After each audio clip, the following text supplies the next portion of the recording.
ये गणराज्य दिवस है।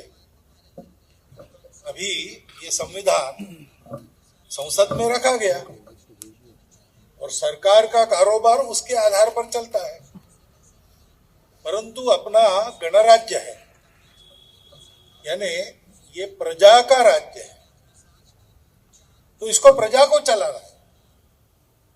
सरकार की उसमें एक भूमिका है, सांसदों की उसमें एक भूमिका है। इस संविधान को सुरक्षित रखना, इस संविधान को लागू करना, ये टेक्निकली सरकार का काम है, परंतु वास्तविक दृष्टि से ये तो अपने व्यवहार का काम है।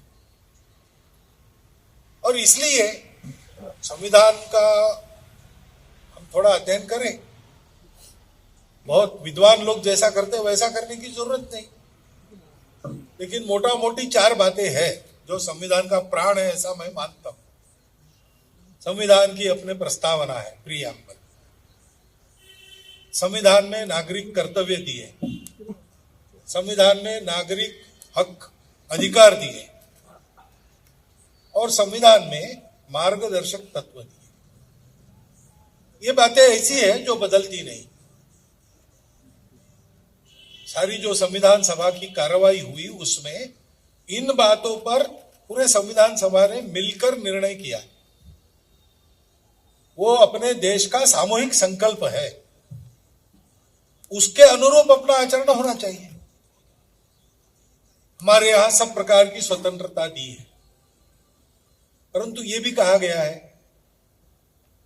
कि जैसे उस भाषण में बाबा साहब ने कहा कि आर्थिक और राजनीतिक स्वतंत्रता का प्रावधान संविधान में मैंने कर दिया है, परंतु यह स्वतंत्रता वास्तव में आनी है तो उसके पीछे एक बंधुता काम करती है।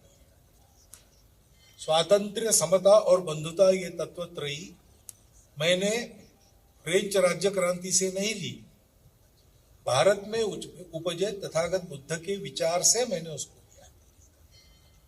और इसलिए दुनिया का अनुभव ऐसा है कि समता स्वतंत्रता एक साथ नहीं आती। समता है तो स्वतंत्रता का संकोच करना पड़ता है, और स्वतंत्रता देनी है तो समता की गारंटी नहीं दी। ये दोनों एक साथ लाने का एक ही उपाय है, बंधुभाव। बंधुभाव ही धर्म है, ऐसा उन्होंने कहा।